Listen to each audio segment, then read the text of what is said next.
Ooh, this is gonna be a good one. Let's get it.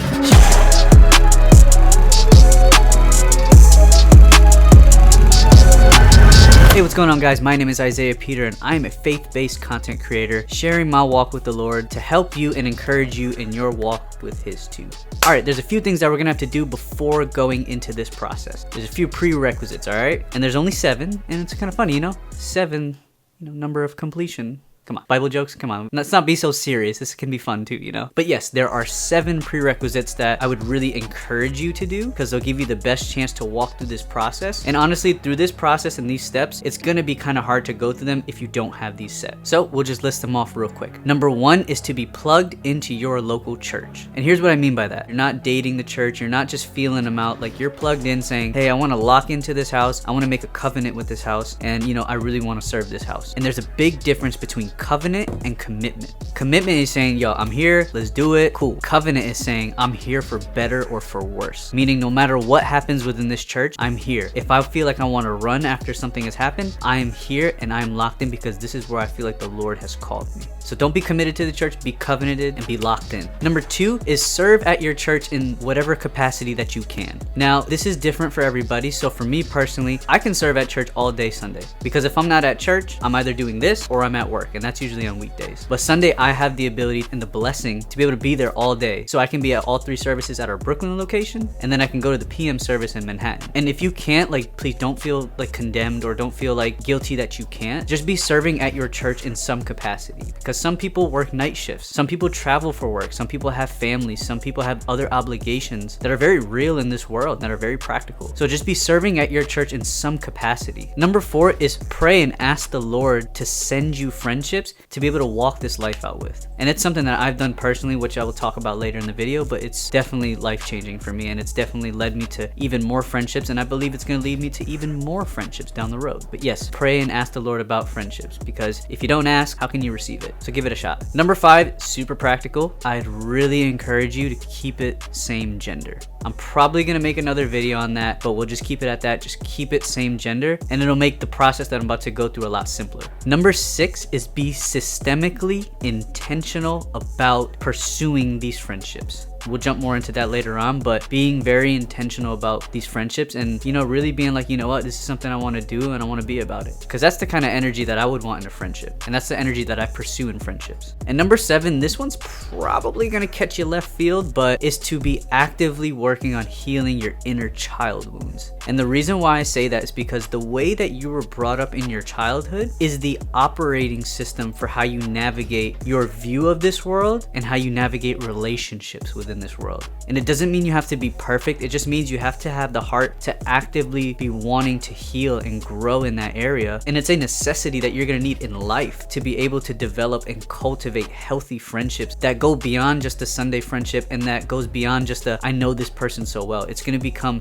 a deep, soul-bearing friendship with the same gender that is going to be in your life, and it's going to be very core and foundational to how you build within this community that is a church setting. So now that we got those 7 prerequisites kind of listed out for you, it's not an exhaustive list, but these are just some of the things that I feel like are great to have to be able to just walk out this process. And all right, so without further ado, let's jump into this process. So this section is going to be about how to vet a person that you can potentially build a friendship with. And the reason why we're going to have this framework is to be able to have a process in place that's duplicatable, but also consistent, so you can have the best chance at developing these friendships and how to go about them. Because you don't want to just make one friend and then have that be an anomaly, and then you go do another friendship and then that one turns to crap. You want to have something in place where you're like, I know how to go about this process in a healthy and a systemic way that's going to give me the best results, and it's going to give me the most consistent results, but it's also going to give me something to kind of guide me in that direction. It'll keep you grounded, it'll keep you safe, and it'll also keep you very, very sane. So number 1, it's ask the Lord to send you people and see who He puts on your heart. And this kind of ties into the prerequisites, where it's like, you got to be in church every Sunday. And if you can, you got to be serving, because when you're serving and you're in church every Sunday, you're around people. When you're serving, you're with other people. You're getting to know other people.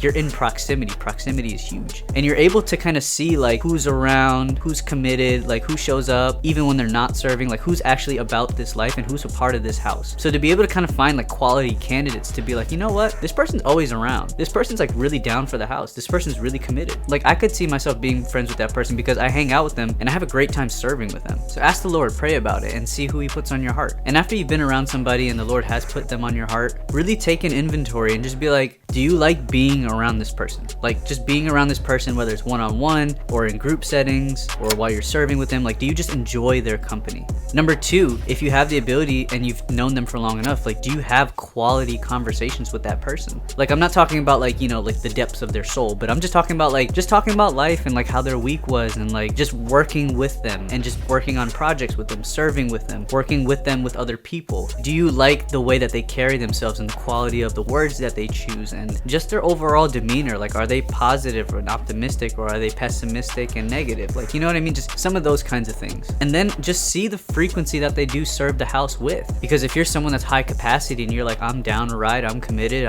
I'll work my fingers to the bone, I'll work my face off, but then they don't have that kind of same energy and that same commitment to the house, there's gonna be some misalignment down the road that's gonna conflict, and that's something to be very mindful of. And the last one, it can come off kind of harsh, but it's an honest reality, so don't come at me, all right? But there are just some people who are weird. Like, I don't know how to explain it. Some people are just weird and socially awkward, and I'm like, I don't know, I just don't vibe with you at all. And that's just that's the reality of it. So, you know, those are just some things to consider as you're going about considering certain people. Number three, after you have some people in mind and after you feel like the Lord's put somebody on your heart, ask around about them. And what I mean by that is be aware of the patterns that you hear when you ask people about them. So if someone keeps saying he's a loyal son of the house, this dude always shows up, he's such a hard worker, he's such a sweet guy. Like if you hear these consistent things about somebody, like really take into stock what that means, because what you consistently hear from different people is very big. And it doesn't mean you know everything about them, but it gives you kind of a rough like, okay, like I consistently hear that this guy is just loyal, or that this guy is just there for people, or he just really loves people no matter what happens. Like those are really big things to hear, because they're obviously going to translate into your friendship, and as you get to know that person more, you'll start to understand and you'll start to see more of that within them. So ask around about them and see what your other leaders say and see what other people say.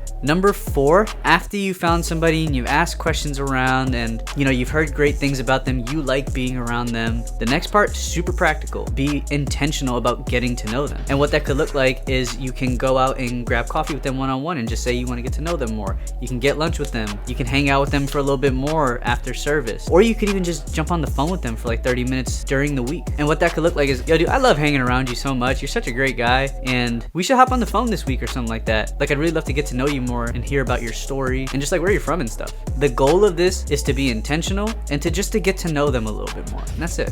And as you do that, and maybe you have one phone call, 2 phone calls, 3 phone calls, or maybe you go out to lunch with them, you hang out with them, you do this, you do that a couple times. Now you're gonna go back to step 6, which is go back to steps 2 and 4. After you've had each interaction with them, like ask yourself those questions. Like, do I like being around this person? Do I like the quality of their conversations? Are we serving at the same frequencies? Where is his head at when it comes to life and serving the house, but also outside of life, whether it comes to work and careers and, you know, just like things like that. Like people who are on the same frequency as you. They don't need to be doing the same things as you, but they should be on the same frequency as you of just growing in your relationship with the Lord, but then also growing in life too. And after you kind of go through those steps, like a part of step 6 is there comes a point in a friendship where you're just in this perpetual cycle of getting to know them, hanging around them, getting to know them, hanging around them, to the point where you get to know them so well where it's like you're kind of caught up on everything. You don't know everything about their past. You don't know, you don't know all these other things. Like you know them, like music and food and what you're learning in the Bible, career stuff, like you know that stuff. But there comes a point where it's a very pivotal moment in friendships that a lot of people that I've actually personally have talked to about this, they kind of get scared of this when it comes to friendships or even just relationships in general. And it's to be able to ask a simple question of, hey man, friendships are something that's really important to me and I really want to be intentional about it. What are your needs in a friendship based off of the 5 love languages? And that's such a huge question to ask because it teaches you and it also shows that like, hey, like we're not just friends. I want you to be a close friend to me. And asking that question, it's asking, hey, how do I love you better as a friend? And those are the people in your life. They're going to be the core pillars that you're going to be leaning on and, you know, bearing your soul to and walking through some of the toughest moments in your life with. Like who are there and are down to ride for you, who are there for you when you want to cry, who are there when you need to process out something that's horrible that's happened to you. There are days where you're kind of pissed off and you just need to talk to somebody, or you had a bad day, or you just celebrated and you achieved something mind-blowing and you want to share it with somebody. This part is what helps you get to those friendships, because there's Sunday friendships, there's your friendships, and then there's your down the ride friendships, the ones that you bare your souls to. Those are the ones that are going to help be the rock in your life when the storms hit. The other friendships, they can be taken away by the seas and the storm, but these people that are down the ride with you, they are a part of the ship. And asking these questions, I also want to address some limiting beliefs in them. Like, if I communicate my needs, I don't want to be too needy. You're not too much. You're not extra. You're a human being. And here's the thing.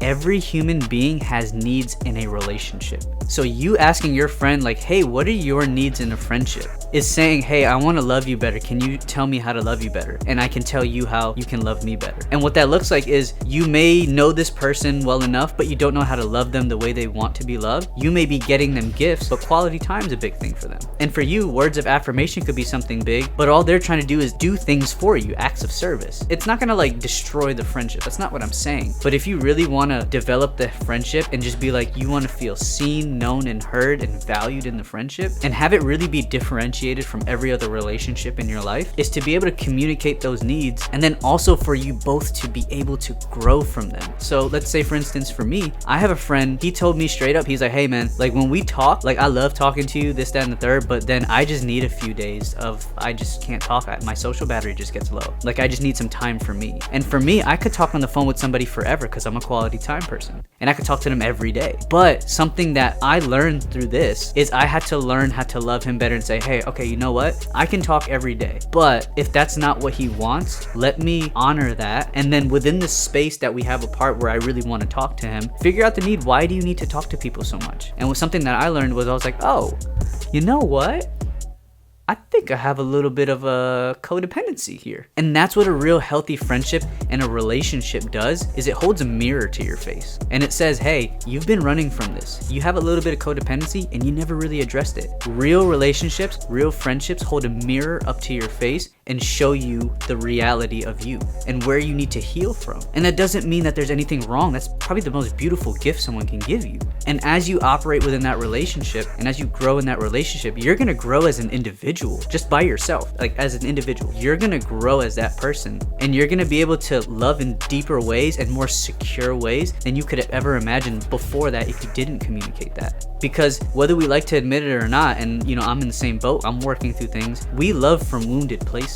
And from those wounded places, it can feel safe, but it's not healthy. Because a lot of times we're acting in survival mode rather than from a place of healing. And it doesn't mean you have to be perfect, you just need to be actively working towards it and aware of it. And the most beautiful thing is when you find out these things about yourself, when you communicate your needs to people, you're able to bring them up to that friend and say, hey dude, I actually struggle with a little bit of codependency, and I actually noticed when like you said that, I was like, dang, like I hope there's not something like, oh, I gotta figure something. It's like, no, like this is something that I learned about myself. And you know what the thing is? That friendship's gonna grow so much stronger, not just because of how you're operating now, but because your boy has your blind spot. He sees your blind spot. So whenever you're operating in any other relationship, he can be like, hey bro, you need to slow down a little bit. And that quality of a friendship is better than being stuck in that perpetual cycle of I get to know them, I hang around them every Sunday, you know, we're the best of friends, we text each other, this, that, and the third. But you're the best of friends, but are you really deep friends? Are they your core friends? Are they your rock? Have you bared your soul to them?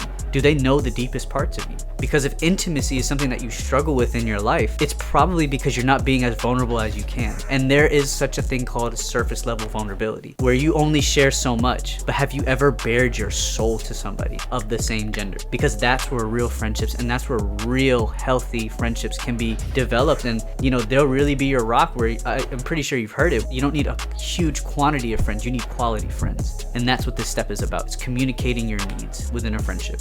And the last step is honestly just making the adjustments within those friendships. After that person has communicated their needs in a friendship and you communicated your needs in a friendship, now you can both work together and really make adjustments adjustments. It doesn't mean abandoning yourself. It's just saying, hey, I could actually grow more in this area, and I love you, and I really want to have a great friendship with you.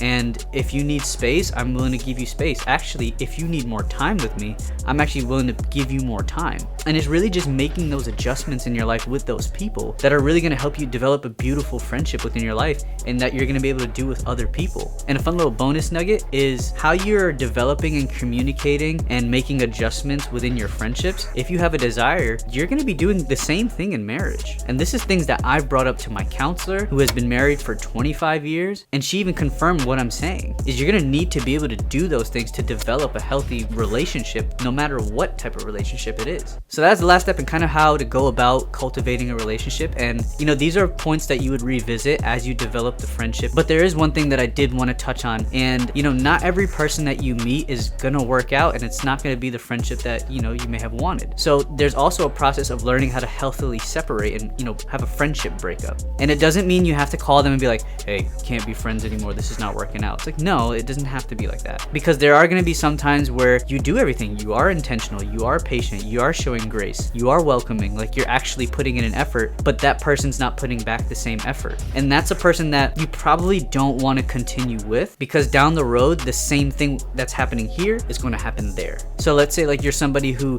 is actually taking the time out and making the effort to try and be a friend and start this process, but they're not. What you can do is just naturally let it fade away. And that means that you're not talking to them during the week, and they're just a Sunday friend. And it could literally naturally fade away, and there's no animosity, there's no awkwardness, there's no weird conversation, there's no there's no side eyeing, there's none of that. You literally just let it fade away. And then the next time you see them, the frequency doesn't change. Like, you're still the best boys, you can dap them up, you're like, yo, what's good? Like, yo, how you doing, man? This, that, and the third. And it could be the same frequency, but you're just not talking to them throughout the week, and you're not continuing this process with them. And it's such a beautiful thing, because nothing gets damaged, it's not destructive. The friendship is still beautiful there. It's just a Sunday friendship. And look, these are just some of the things. It's not an exhaustive list, it's not the end all be all. These are just some of the things that's helped me personally within this process, and things that I'm still learning about, I'm still growing, but these are things that I'm still doing. So it's not book knowledge, it's not theory, like I'm actually living this out in my life. So I know this video may have been a lot, and I know it's a lot to kind of take in and try to figure out. And if you're someone who's more of a visual person and you kind of want to read it and see like what are the steps, I'm gonna put it down in the description below, and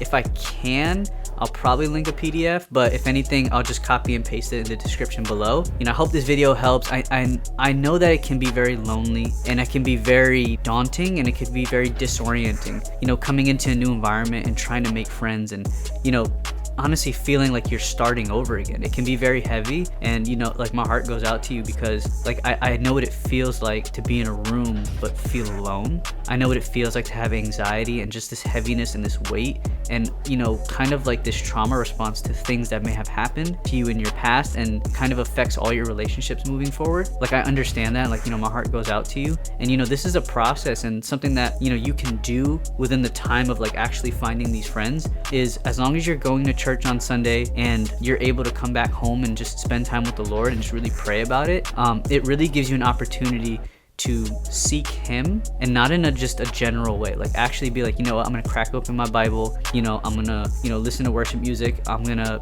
watch sermons, I'm gonna connect with the people that I'm around, and honestly be intentional about showing up to events, and actually making an effort to try and be plugged into the community. So like, I understand, like I've been through it too. Like I've been through the first church that I was a part of, they collapsed and shut down, and the second church that I was a part of was a church that was a startup, and it's a beautiful thing. And there can be a sense of like, we're just starting, so there's really not a community. And then I also understand about being transitioned from one church to another church. Like, I understand that, and how disorienting it can kind of feel, just getting your feet back in a new environment with new people and new culture. So like, my heart goes out to you, and I hope this video helps you, and there's gonna be many more on how to do this, and I'm probably gonna do an update video on this, but I hope this helps. Like, subscribe, do all the YouTube things, and I'll see you in the next video. Love you.